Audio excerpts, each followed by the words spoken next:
अब एनर्जी क्या होती है? एनर्जी थोड़ा बहुत कंसेप्ट में आपको फिजिक्स की डेफिनेशन में दे के आया था, उसी कंसेप्ट लोग को लेंगे हम। एनर्जी बेसिकली इस, आवाज आ रही है मेरी सबको? जी, आवाज आ रही है ना? एक तो मैसेज पढ़ेंगे, इरफाना ही कर रही होगी मैसेज। हाँ जी। जी सर। हाँ, और एक्चुअली मैं इसको ना स्क्रीन के जो ऊपर कंट्रोल्स होते हैं इनको मैं हाइड कर देता हूँ, इसलिए कि मुझे स्क्रीन क्लियर नजर आती है, कोई वो नहीं होता, इसलिए मैं आपको बोलता हूँ कि माइक में मुझे रिस्पॉन्ड कर दिया करें। तो एनर्जी, एनर्जी क्या होती है? Basically energy is the capacity या एबिलिटी टू डू वर्क। अगर आपको याद हो, मैंने आपको फिजिक्स की डेफिनेशन पढ़ाते हुए ये बात पढ़ाई थी, बताई थी कि एनर्जी बेसिकली मैटर और एनर्जी का इंटरेक्शन पढ़ रहे थे ना हम फिजिक्स में, डेफिनेशन में। तो ability to do work is called energy. ऐसा यूनिट इसका जूल है जो यूनिट वर्क का है। अब आपके पास एमसीक्यूज बन सकता है, work and which other quantity has the same unit as work. तो आप कहेंगे energy has the same unit as work, उसका वर्क से, वर्क की तरह सेम यूनिट है। चल, ठीक है। तो एनर्जी बेसिकली क्या है? Energy is the ability to do work, काम करने की सलाहियत को, कैपेसिटी को, टेंडेंसी को हम क्या कहते हैं? एनर्जी कहते हैं। एनर्जी का ऐसा यूनिट है सेम एज ऑफ वर्क। अब एनर्जी का सिंपल सी ये बात है। अब एनर्जी को आगे हम क्या पढ़ते हैं? एनर्जी की टाइप्स कितनी है? वैसे तो एनर्जी की बेनतहा टाइप्स हैं, लेकिन फिजिक्स के अंदर जो हम मेन टाइप्स पढ़ेंगे उसके अंदर काइनेटिक एनर्जी है, पोटेंशियल एनर्जी है, देन फिर thermal energy, chemical, electrical, nuclear, etc, ऐसी बहुत सारी एनर्जीज आ जाती हैं।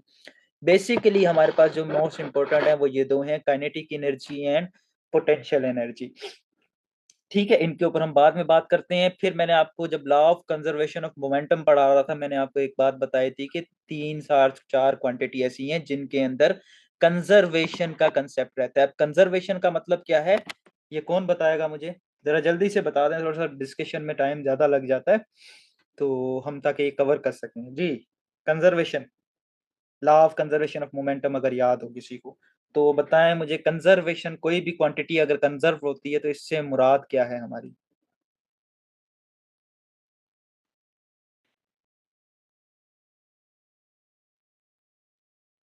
जी,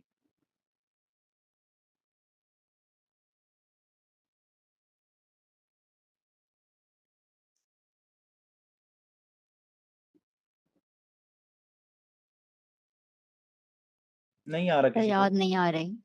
कंजर्वेशन का मतलब है जब भी नहीं किसी, पता। जी जी बताएं, कौन बताना चाह रहा है कोई?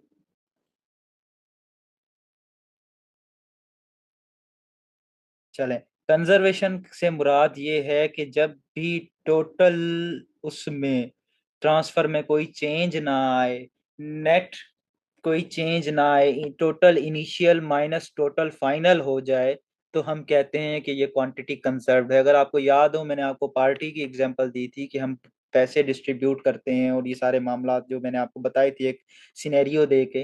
फिर मैंने कहा था कि इसके अंदर कोई अमाउंट ज्यादा दे रहा था, कोई कम दे रहा था, लेकिन ओवरऑल सिस्टम के अंदर अमाउंट कंप्लीट रह रहा था, तो हमने कहा कि हमारे जो अमाउंट है वो कंजर्व्ड है। सिमिलरली हमने मोमेंटम का कहा था कि टोटल इनिशियल मोमेंटम बराबर हो जाए टोटल फाइनल मोमेंटम के, दो बाल्स आपस में टकरा रही थी, अपनी वो मोमेंटम एक्सचेंज कर रही थी, लेकिन पूरे सिस्टम की मोमेंटम सेम रह रही थी, तो हम कह रहे थे कि ये कंजर्व्ड है। सिमिलरली मैंने आपको उसी वक्त बताया था law of conservation of mass होता है, law of conservation of energy भी होता है।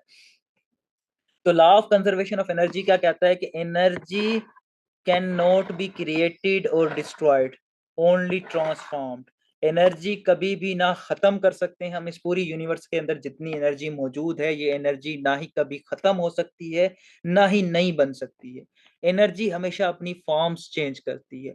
एग्जाम्पल दे देता हूं आपको। एग्जाम्पल में आप ले लें, आपने गाड़ी के अंदर फ्यूल डलवाया, बेसिकली आपने केमिकल एनर्जी डाली डाली, उस केमिकल एनर्जी ने इंजन को स्टार्ट किया, कुछ एनर्जी की मदद से आपने डिस्प्लेसमेंट कवर किया, इट मींस वो energy ability to do work किया, काम किया। कुछ energy in the form of heat transfer हुई, जिससे आपकी गाड़ी का इंजन गर्म हुआ, आपके साइलेंसर से धुआं निकला, आपकी पूरा मैकेनिकल मैकेनिज्म जो बॉडी उसका था गाड़ी का, वो हीट अप हुआ।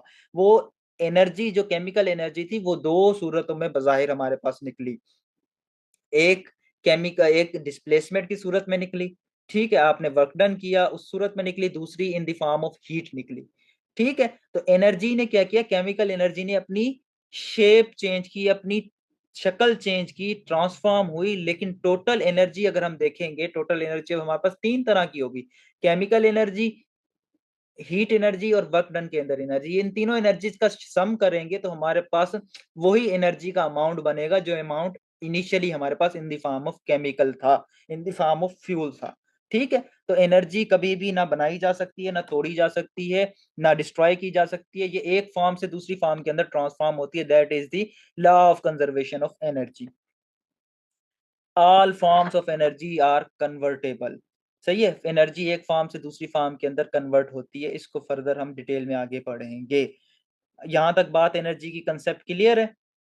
अब आ जाते हैं हम एनर्जी की टाइप्स पे। सबसे पहले एनर्जी की जो टाइप्स है, दो मेन टाइप्स हम पढ़ेंगे बेसिकली, वो है काइनेटिक एनर्जी और पोटेंशियल एनर्जी। काइनेटिक एनर्जी क्या होती है, जब भी किसी बॉडी के अंदर एनर्जी मौजूद हो ड्यू टू इट्स मोशन, उसमें हरकत की वजह से, मोशन की वजह से जब एनर्जी मौजूद होती है तो उसको हम काइनेटिक एनर्जी कहते हैं, जिसे के ई से भी जाहिर किया जाता है, के ई भी लिखा जाता है। अब ये काइनेटिक एनर्जी किसके बराबर होती है, ये काइनेटिक एनर्जी का फार्मूला है K E is equals to half M we square. ठीक है, product of mass and velocity के स्क्वायर का प्रोडक्ट करके उसके बाद उसको हाफ कर देना है तो हमें काइनेटिक एनर्जी मिल जाएगी। ऐसा यूनिट काइनेटिक एनर्जी जो भी हो, किसी भी टाइप की हो, ये वही साइंस है जो फोर्स किसी भी टाइप की होगी, ऐसा यूनिट क्या था, न्यूटन था। एनर्जी किसी भी टाइप की होगी, ऐसा यूनिट क्या होगा, जूल होगा। ठीक है, अब एनर्जी किस पे डिपेंड कर रही है, अब ये फार्मूला हमें सारी स्टोरी बता रहा है। भाई काइनेटिक एनर्जी मास पे डिपेंड करती है, काइनेटिक एनर्जी वेलोसिटी पे डिपेंड करती है, वेलोसिटी के स्क्वायर पे डिपेंड करती है। अगर हम रिलेशनशिप निकालें तो kinetic energy basically is directly proportional to the mass and kinetic energy is directly proportional to the square of the velocity. अब depends on mass and square of the velocity.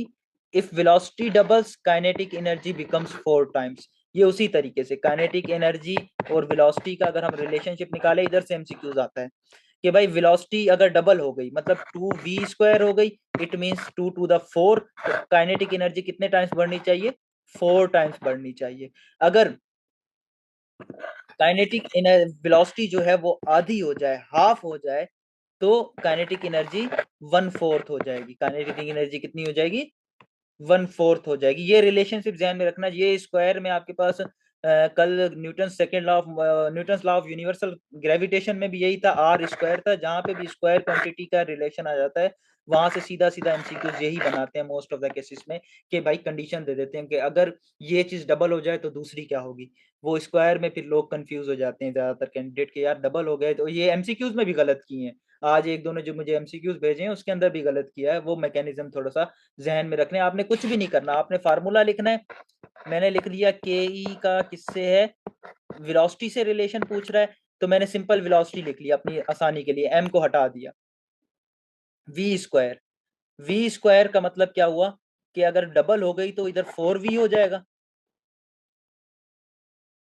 Double हो जाएगी तो 4v हो जाएगा, तो इसका मतलब है काइनेटिक एनर्जी 4 टाइम्स बढ़ेगी। अगर हाफ हो गया तो 1/2 का स्क्वायर, 1/2 का स्क्वायर बराबर होगा 1/4 के, तो 1/4 के मतलब 1/4 हो जाएगी काइनेटिक एनर्जी। ये रिलेशनशिप रहेगा। Moving object has kinetic energy. जो कोई भी ऑब्जेक्ट जब मूव कर रहा होगा तो हम कहेंगे इसके अंदर जो एनर्जी है वो एनर्जी, क्योंकि इसकी मोशन की वजह से, इसकी हरकत की वजह से, दैट्स वाई वो काइनेटिक एनर्जी कहलाएगी। काइनेटिक एनर्जी कभी भी नेगेटिव नहीं हो सकती। ये बात भी बड़ी इंपॉर्टेंट है। क्यों मैं नेगेटिव नहीं हो सकती, क्योंकि जो एनर्जी है ही मोशन की वजह से, हरकत की वजह से है, तो वो नेगेटिव होने का सवाल ही पैदा नहीं होता, क्योंकि उसके अंदर कुछ ना कुछ वेलोसिटी भी होगी, कुछ ना कुछ मास भी होगा। दोनों पॉजिटिव क्वांटिटीज हैं, तो दोनों जब उसके अंदर मौजूद होंगी तो ऐसा हो ही नहीं सकता कि उसके अंदर जीरो काइनेटिक एनर्जी हो। Negative kinetic energy, zero kinetic energy हो सकती है जब वो रेस्ट में होगा, ठीक है, लेकिन जब वो मोशन में नहीं होगा, या तो वो रेस्ट में होगा या तो वो मोशन में होगा, इसके अलावा कोई तीसरी कंडीशन आती नहीं है, that's why kinetic energy can never be zero, oh sorry negative. ठीक हो गई बात। अब उसके बाद फिर हमारे पास, अब देख लें, if the velocity of a car is double, ये वही कहानी आ गई, इसको तो इजीली आप बता देंगे, अभी आपको मैंने बताया। If the velocity of car is double, how does its kinetic energy changes? Remains the same, becomes twice, becomes 4 times, becomes half? जी, option C, it becomes 4 times. Exactly, it becomes 4 times. क्यों? क्योंकि kinetic energy का relationship है directly proportion to the V के square. जब v को double कर दिया तो v का स्क्वायर 4v हो गया, इट मींस 4 टाइम्स ये बढ़ेगी। ठीक है, तो it becomes 4 times. A ball of mass 2 kg is moving with velocity of 3 metre per second, what is its kinetic energy? हम काइनेटिक एनर्जी का फार्मूला लिखेंगे, K E is equals to 1/2 यानी half M we square. हम values put कर देंगे, 1/2 same आ गया। मास कितना है इसका? 2 kg है। 2 मल्टीप्लाइड बाय वेलोसिटी है 3 का स्क्वायर, तो हम कर देंगे 1/2, फिर 2 को सेम रख दिया, 3 9 हो जाएगा, 9 टू द 18 हो जाएगा।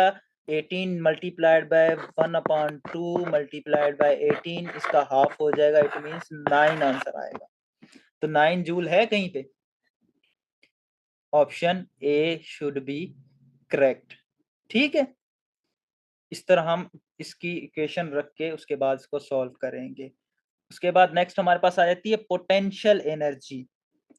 पोटेंशियल एनर्जी क्या होती है? अब एनर्जी किसी भी बॉडी में यूजुअली दो तरह से होती है, या तो उसकी मोशन की वजह से या उसकी पोजीशन की वजह से।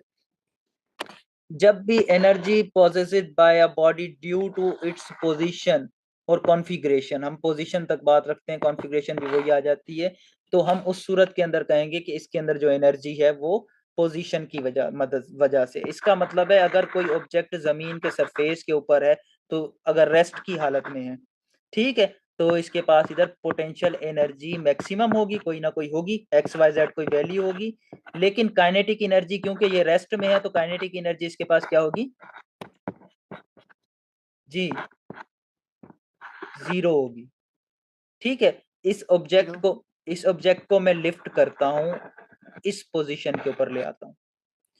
अब इधर काइनेटिक एनर्जी अगर एक्स वाई जेड थी, तो इधर kinetic energy, potential energy sorry, इधर पोटेंशियल एनर्जी कोई ए बी सी कोई भी वैल्यू होगी, जो value greater than X Y Z होगी, क्योंकि इसकी पोजीशन हायर हो गई। जितनी हायर पोजीशन जाएगी उतनी पोटेंशियल एनर्जी बढ़ेगी। ठीक है, लेकिन काइनेटिक एनर्जी क्योंकि इधर आके रेस्ट में हो गई, तो इस पॉइंट के ऊपर भी काइनेटिक एनर्जी जीरो होगी। डज नॉट मैटर कितना हाई है कितना नहीं है, पोटेंशियल एनर्जी इधर ज्यादा होगी और इधर कम होगी।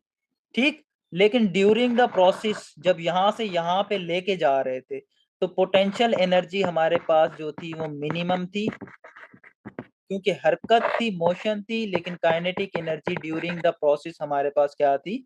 मैक्सिमम थी, कोई भी वैल्यू एक्स वाई जेड हो सकती है। तो ठीक है, तो जितना ज्यादा हाइट पे होगी, जितना ज्यादा कोई ऑब्जेक्ट हाई होगा, उतनी ज्यादा उसके अंदर पोटेंशियल एनर्जी होगी। ठीक है, हम आम जबान में इस्तेमाल भी करते हैं, यार इस बंदे में बड़ी पोटेंशियल है, ये काम कर जाता है, इस बंदे में इतनी पोटेंशियल है, इट मींस उसके अंदर हाई जाने की टेंडेंसी ज्यादा है। ठीक हो गई बात। पोटेंशियल एनर्जी का फार्मूला है P is equals to mgh, mass, acceleration due to gravity और हाइट। ठीक है, मास कितना है? पोटेंशियल एनर्जी मास पे डिपेंड करती है, और वो डिपेंड करती है ग्रेविटेशनल कांस्टेंट के, जो हमारे पास on the surface of earth 9 metre per second square 9.8 metre per second square है। तीसरा वो डिपेंड करती है कितना हाई गया है, जितना ज्यादा हाई जाएगा उतनी ज्यादा पोटेंशियल एनर्जी होगी, क्योंकि मास भी हमारे पास कांस्टेंट क्वांटिटी है, चेंज नहीं होता। ये भी सरफेस ऑफ द अर्थ के ऊपर कांस्टेंट क्वांटिटी है, इस वजह से हम इन दोनों को कंसीडर फिलहाल नहीं कर रहे, हम हाइट के ऊपर फोकस कर रहे हैं। हमें इधर से ये बात पता चल रही है कि जितनी ज्यादा हाइट होगी उतनी ज्यादा पोटेंशियल एनर्जी होगी। एनर्जी है तो इसका ऐसा यूनिट क्या है? जूल है। Energy depends upon mass, gravity and height, इन तीनों चीजों के ऊपर डिपेंड कर रही होती है potential energy. Stored energy in raised object, जब एक ऑब्जेक्ट नीचे से एक इस पॉइंट से ऊपर गया, तो ये सारी काइनेटिक एनर्जी इधर आके अब हमने क्या पढ़ा है, law of conservation of energy में, कि एनर्जी अपनी फॉर्म्स चेंज करती है, कभी भी ना खत्म हो सकती है ना वो बनाई जा सकती है। तो इसके पास जो एनर्जी थी, पोटेंशियल एनर्जी इधर तक थी, इसने इसको काइनेटिक एनर्जी में कन्वर्ट करके यहां तक गया, ये ऑब्जेक्ट या ये बॉल थी। इस पॉइंट के ऊपर जब पहुंच के रेस्ट में आया, तो इट मींस जितनी काइनेटिक एनर्जी यहाँ से स्टोर की थी वो यहाँ पे आके पोटेंशियल एनर्जी के अंदर इसने स्टोर कर ली। तो stored energy in raised object is always a potential energy. The higher the object, the more potential energy it has, बता चुका हूँ। On ground h height is equal to 0, so potential energy 0 होती है। मतलब इस पॉइंट के ऊपर अगर ऑब्जेक्ट रेस्ट में है, तो बेसिकली ऐसा होता नहीं है इस कंडीशन के अंदर, ये बात ध्यान में रखिएगा। ऑन ग्राउंड हाइट 0 है, हम जमीन के हिसाब से ले रहे हैं, ठीक है। लेकिन अगर जमीन के अंदर जाएगा तो क्या पोटेंशियल एनर्जी नेगेटिव में जाएगी? अगर सरफेस ऑफ द अर्थ को हम आइडियल मान रहे हैं, तो जमीन के अंदर की तरफ जाएगा तो पोटेंशियल एनर्जी नेगेटिव हो जाएगी जी। अपवर्ड जा रहा है अगर पॉजिटिव हो रही है, ये जी से रिलेट नहीं करना कि जमीन की तरफ जा रहा है तो जी की वैल्यू पॉजिटिव लेंगे या नेगेटिव लेंगे। हम इस रेफरेंस का पॉइंट दे रहे हैं, इस रेफरेंस को हम यूज कर रहे हैं, इस पॉइंट को यूज कर रहे हैं। इससे ऊपर जाएगी तो हम बोलेंगे पोटेंशियल एनर्जी पॉजिटिव होगी, इससे नीचे जाएगी तो हम बोलेंगे पोटेंशियल एनर्जी नेगेटिव होगी। ठीक हो गई बात। उसके Yes, बाद sir. फिर हमारे पास आ जाते हैं, which of the following condition would give an object negative potential energy. आ गया वही सवाल जो अभी मैंने डिस्कस किया है। When it is above the ground, one above the ground है तो हम बोलेंगे पोटेंशियल एनर्जी मिनिमम है, मिनिमम बोलते हैं, लेकिन चलो आपने अभी जीरो इधर पढ़ा है तो जनरल उसके लिए जीरो बोलेंगे, जीरो वैसे हो नहीं सकती, मिनिमम कहेंगे हम उसको, चलें जीरो हम कह देते हैं। When it is raise to the ground तो पोटेंशियल एनर्जी पॉजिटिव होगी। When it is below the ground, when it is in motion, जब मोशन होगा बिल्कुल बिलो द ग्राउंड होगी तो नेगेटिव होगी, जब मोशन में होगा तो इसके पास पोटेंशियल एनर्जी नहीं होगी, काइनेटिक एनर्जी होगी। तो ये ऑप्शन भी रूल आउट हो जाता है, ये ऑप्शन भी रूल आउट हो जाता है, ये ऑप्शन भी रूल आउट हो जाता है। सी सही है हमारे पास, when it is below the ground. A stone of mass 2 kilogram placed at the height of 5 meters above the ground, what is its gravitational potential energy? हम क्या करेंगे, ग्रेविटेशनल पोटेंशियल एनर्जी पीई का फार्मूला हमारे पास है mgh। मास कितना है object का 2, multiply by gravity की वैल्यू हम 10 कंसीडर करते हैं इधर, मल्टीप्लाइड बाय हाइट कितनी है 5, 2 10 द 20, 25 द 100, तो इसका ऑप्शन बी करेक्ट होगा। आई बात समझ में? फिर हम चलते हैं आगे इसी एनर्जी को कंटिन्यू करके। अब एनर्जी हमारे पास यूजुअली दो तरह की होती हैं, एक होती है हमारे पास रिन्यूएबल एनर्जी, एक होती है नॉन रिन्यूएबल एनर्जी। ये आपने टर्म्स बड़े आम सुने होंगे आजकल, बड़े ये काफी टाइम से जो है पता चल रहे हैं। रिन्यूएबल एनर्जी क्या होती है? ऐसी energy, renewable energy source can be consumed and used again and again, जो भी रिन्यू हो जाए उसको बार बार हम यूज कर सकें, ऐसी एनर्जी को हम क्या कहते हैं, रिन्यूएबल एनर्जी। जैसे सोलर एनर्जी, हमारे पास सोलर पैनल्स हैं, ठीक है, एनर्जी मिलती रहती है, यूज होती रहती है, हमारा कोई नुकसान, कोई कंजम्पशन नहीं हो रही होती। विंड एनर्जी, विंड टर्बाइंस जो बड़ी बड़ी होती हैं, जो आप कराची अगर जाएं तो आपको कासिम बिन कासिम पोर्ट से पहले मिलती है, टर्बाइंस लगी होती हैं, ये बेसिकली विंड एनर्जी से इलेक्ट्रिकल एनर्जी जनरेट कर रही होती हैं, ठीक है। तो ये एनर्जीज भी हमारे पास रिन्यूएबल एनर्जी है। टाइडल एनर्जी जो हमारे पास ओशियन वेव्स होती हैं, उनके पास जो एनर्जी होती है वो भी, जाहिर सी बात है, ओशियन सारी जिंदगी चलता रहेगा, जब तक पानी है तब तक वो समंदर जो है वो बहता रहेगा, तो उससे जो एनर्जी मिलेगी हमें वो टाइडल एनर्जी होगी। जियोथर्मल एनर्जी, जो हमें जमीन की गर्माइश की वजह से कुछ एनर्जी मिलती है, उस एनर्जी को हम जियोथर्मल एनर्जी कहते हैं, वो भी नॉन रिन्यूएबल एनर्जी है। Are renewable energy sources, non renewable energy sources वो सोर्सेज जिन्हें हम एक दफा इस्तेमाल करें और वो खत्म हो जाए, उसके बाद वो रीयूज ना हो सके, ठीक है। Resources that can not be replaced easily, जैसे कोल, ऑयल, नेचुरल गैस वगैरह, ये जितनी भी होती है हमारे पास, ये नॉन रिन्यूएबल एनर्जी सोर्सेज होती हैं। अब रिन्यूएबल एनर्जी सस्टेनेबल होती है, मतलब कंटिन्यूअसली चलती रहती है। Non renewable energy limited supply होती है, पॉल्यूटिंग होती है। ये हमारे पास डेली ग्लोबल वार्मिंग को लेकर जो कंसेप्ट्स हैं वो हमारे पास इधर से क्लियर होते हैं कि हाँ भाई ग्लोबल वार्मिंग भी हो रही है, हमारा पॉल्यूशन भी क्रिएट कर रही है।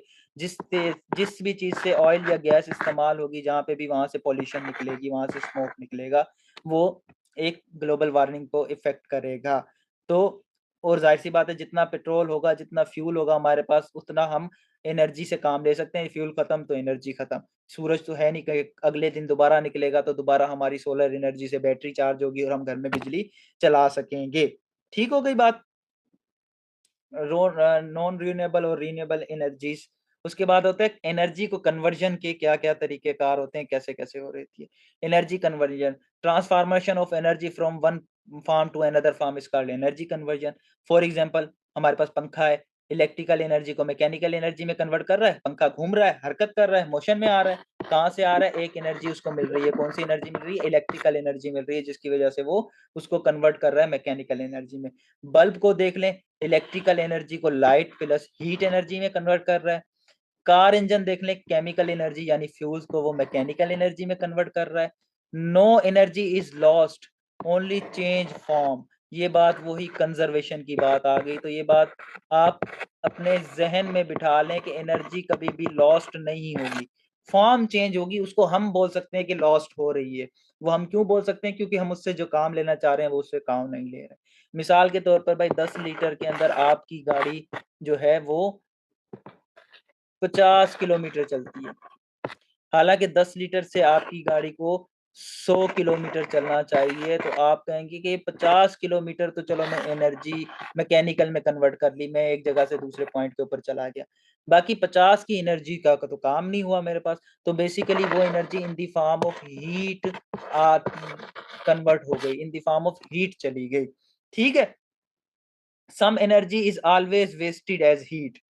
मतलब कभी भी आपको 100% एफिशिएंसी कोई भी मशीनरी नहीं दे सकती। ये साइंस का सीधा सीधा रूल है। 100% एफिशिएंसी कभी कोई भी आपको मशीन नहीं दे सकती।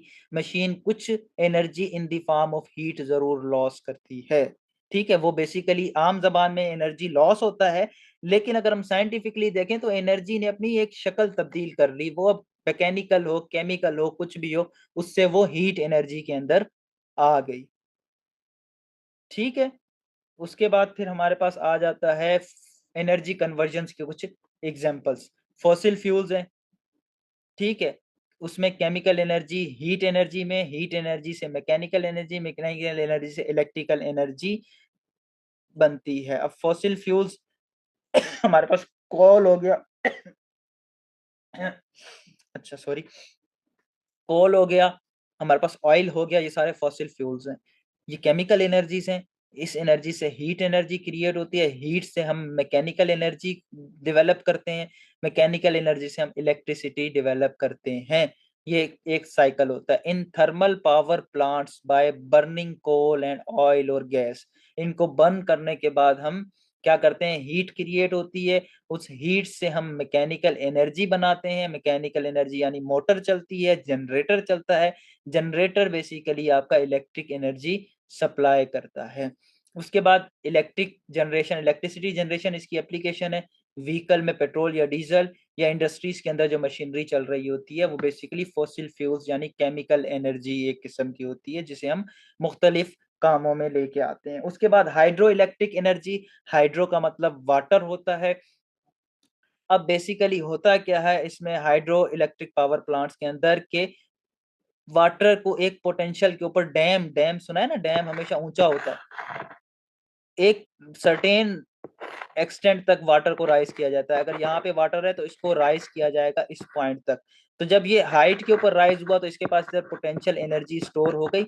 उस पोटेंशियल एनर्जी को हम काइनेटिक एनर्जी में करते हैं। उसके बाद इधर से एकदम नीचे गिराएंगे और इधर एक अगर मोटर लगा दी जाए, पंखे लगा दिए जाएं, तो पानी जैसे इसके ऊपर गिरेगा इनके ऊपर, तो इस मोटर को ये गोल जोर से घुमाएगा। जब मोटर को जोर से घुमाएगा तो इसके अंदर एक काइनेटिक एनर्जी, इस काइनेटिक एनर्जी की वजह से इसके अंदर एक मैकेनिकल एनर्जी हुई, जैसी मैकेनिकल एनर्जी हुई तो ये जो फैन होगा ये आगे इंजन को या मोटर को या जनरेटर को चलाने में हेल्प करेगा। इस जनरेटर से अल्टीमेटली आप इलेक्ट्रिसिटी प्रोड्यूस करेंगे। तो बेसिकली हाइड्रो इलेक्ट्रिक एनर्जी में क्या होता है, हाइड्रो इलेक्ट्रिक एनर्जी के अंदर potential energy of water in dams को हम काइनेटिक एनर्जी में कन्वर्ट करते हैं। वो काइनेटिक एनर्जी फिर उस टरबाइन या उस आपके पास जो फैन होता है उसको मूव करवाती है। उस फैन से जो है इंजन यानी मैकेनिकल मैकेनिज्म मूव होना शुरू होता है। उस मैकेनिकल एनर्जी से अल्टीमेटली आपको इलेक्ट्रिकल एनर्जी मिलती है। कि ये काम हम किससे करते हैं, टरबाइंस एंड जनरेटर से ये हेल्प आउट लेते हैं इससे हाइड्रो इलेक्ट्रिक एनर्जी जनरेशन की। इलेक्ट्रिसिटी प्रोडक्शन, इरिगेशन या फ्लड कंट्रोल, इन सब में इसको इस्तेमाल किया जाता है। उसके बाद फिर हमारे पास आ जाती है सोलर एनर्जी। ये हमारे पास डेली लाइफ में अब तो इस्तेमाल हो रही है। सोलर एनर्जी में बेसिकली हम जो सूरज होता है उसकी रेडिएशन से हम क्या करते हैं, इलेक्ट्रिक एनर्जी जनरेट करते हैं। यूजिंग सोलर पैनल और photovoltaic cell. Photovoltaic cell basically क्या होता है, जो सोलर पैनल के अंदर सेल लगा होता है, जो ये आपको ब्लैक ब्लैक ऐसे डब्बे नजर आ रहे होते हैं, ये फोटोवोल्टिक सेल होता है। इस सेल के ऊपर जैसे ही थोड़ी सी लाइट पड़ती है तो ये एक्साइट हो जाता है, इसके अंदर इलेक्ट्रॉन मूव करने लग जाते हैं। जब इलेक्ट्रॉन मूव करते हैं तो वो इलेक्ट्रिक करंट जनरेट करते हैं। ठीक। और heat energy in solar cookers, water heaters, ये सारी एग्जांपल्स एप्लीकेशन जो है हमारे पास सोलर एनर्जी की हैं। होम लाइटिंग के लिए इस्तेमाल होता है। कैलकुलेटर के ऊपर एक छोटा सा सोलर पैनल बना होता है, अगर आपने देखा हो। सोलर हीटर्स हमारे पास यूज हो रहे हैं। स्ट्रीट लाइट्स जो ऑटोमेटिक आजकल यूज हो रही हैं वो हमारी सारी सोलर एनर्जी को इलेक्ट्रिकल एनर्जी में कन्वर्ट करती हैं। उसके बाद हमारे पास आ जाती है nuclear energy. Nuclear energy from fission reaction, ये हम एटॉमिक एनर्जी, एटॉमिक फिजिक्स के अंदर थोड़ा सा इसका कंसेप्ट लेंगे कि फिशन फ्यूजन रिएक्शन क्या होता है, एटम बम क्या होता है, जिसकी आजकल बड़ी धूम मची हुई है कि जनाब एटम एटॉमिक पावर बन गया। एटॉमिक पावर वो एक्चुअली है क्या, वो कितना खतरनाक और काम कैसे करता है, ये सारी बातें हम पढ़ेंगे। अब इसमें क्या होता है, इसको एनर्जी रिसोर्स के लिए हम कैसे यूज कर रहे होते हैं। न्यूक्लियर एनर्जी, जब भी न्यूक्लियर रिएक्शन होता है ना, जब भी धमाका होता है, या आपने सुना होगा बहुत ज्यादा हीट क्रिएट होती है। ठीक है। अब उस हीट क्रिएट को हम क्या करते हैं, उस न्यूक्लियर फिशन रिएक्शन करवाते हैं। उस फिशन रिएक्शन से एक हीट क्रिएट होती है। हीट से फिर मैकेनिकल एनर्जी, मैकेनिकल एनर्जी से फिर हम इलेक्ट्रिक एनर्जी को जनरेट करते हैं। वही मैकेनिज्म जो हम पीछे हाइड्रो इलेक्ट्रिक एनर्जी में कर रहे थे, उधर हम पानी की मदद से कर रहे थे, इधर हम न्यूक्लियर एनर्जी की मदद से कर रहे हैं। एप्लीकेशन क्या है, पावर प्लांट्स, कैंसर ट्रीटमेंट भी न्यूक्लियर एनर्जी से होता है। सबमेरीन्स वगैरह के ऊपर भी जो हमारे पास चलती हैं वो न्यूक्लियर एनर्जी से ही चलती हैं। उसके बाद फिर हमारे पास आती है जियोथर्मल एनर्जी। अब जियोथर्मल एनर्जी क्या होती है, हीट एनर्जी अर्थ से हम एक्सट्रैक्ट करते हैं, उससे मैकेनिकल एनर्जी होती है, मैकेनिकल एनर्जी से अगेन इलेक्ट्रिकल एनर्जी बनती है।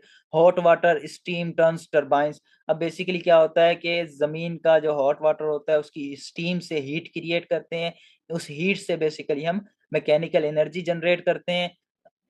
मैकेनिकल एनर्जी से फिर इलेक्ट्रिकल एनर्जी जनरेट होती है।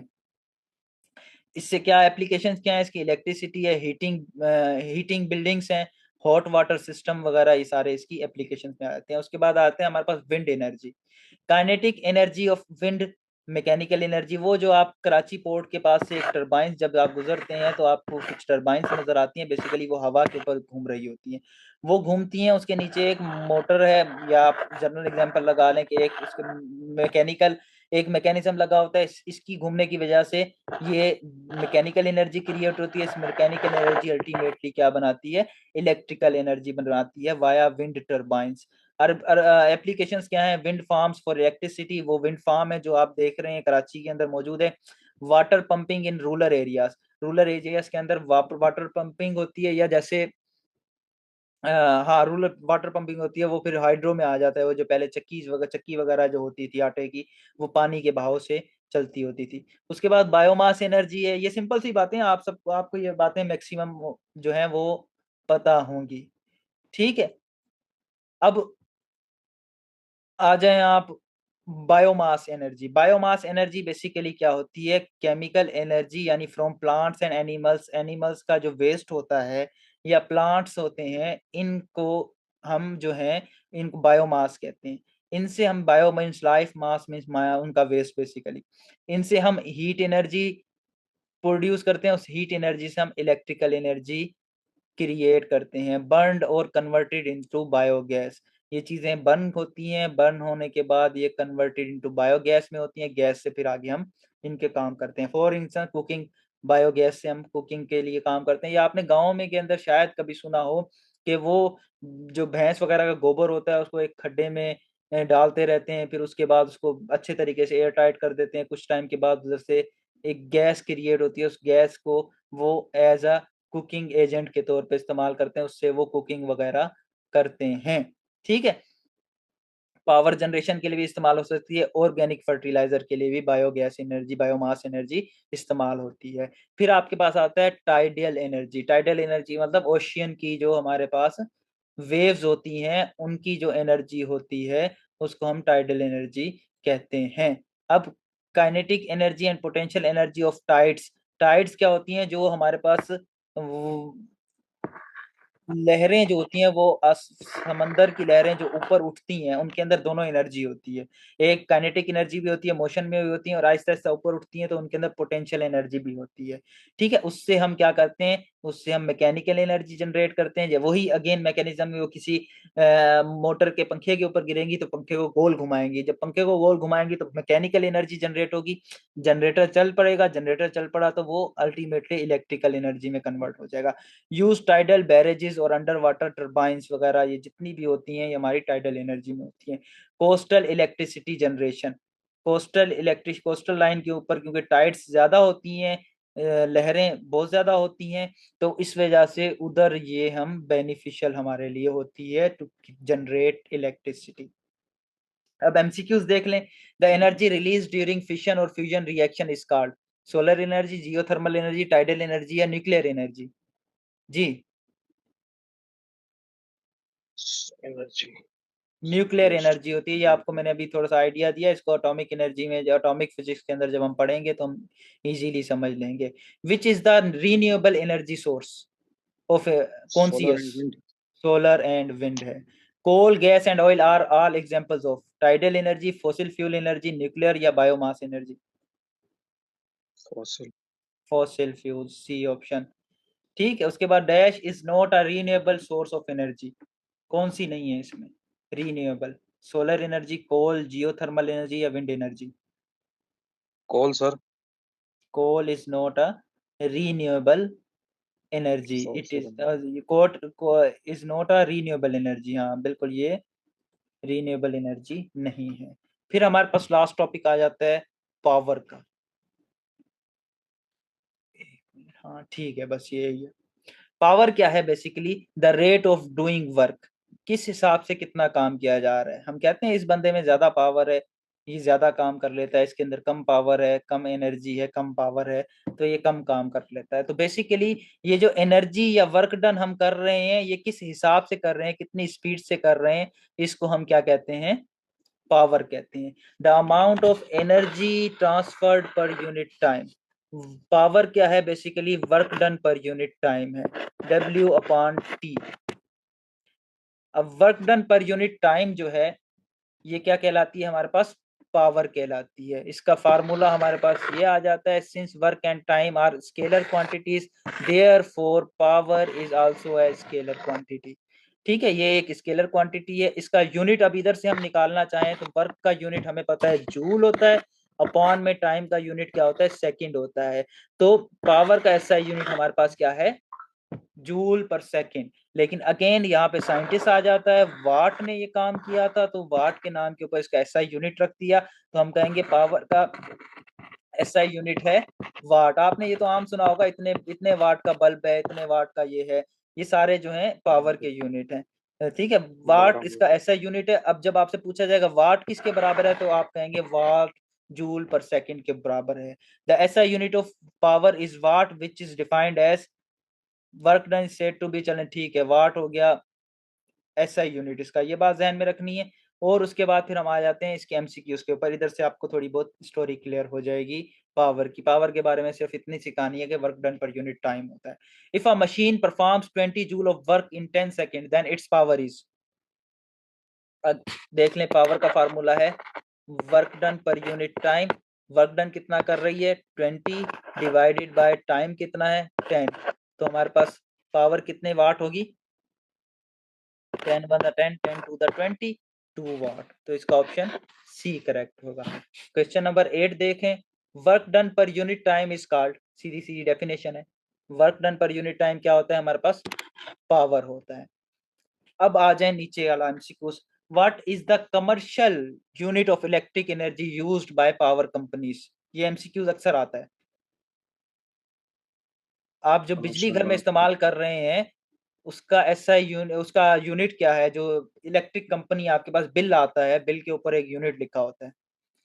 पावर का बेसिकली एसआई यूनिट ये है, लेकिन डोमेस्टिक यूनिट ये नहीं है। डोमेस्टिक यूनिट है इसका किलोवाट आवर। ठीक है, ये बात जहन में रखनी है कि कमर्शियल या डोमेस्टिक यूनिट जो पावर का हम आम तौर पे इस्तेमाल करते हैं वो किलोवाट आवर है।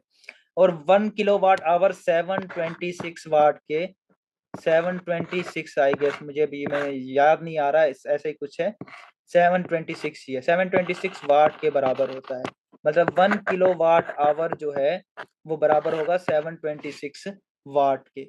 1 horse power is equal to how many watt, sorry horse power होता है ये, सही है। 1 किलो वाट पावर नहीं, किलो का मतलब 1000 हो गया।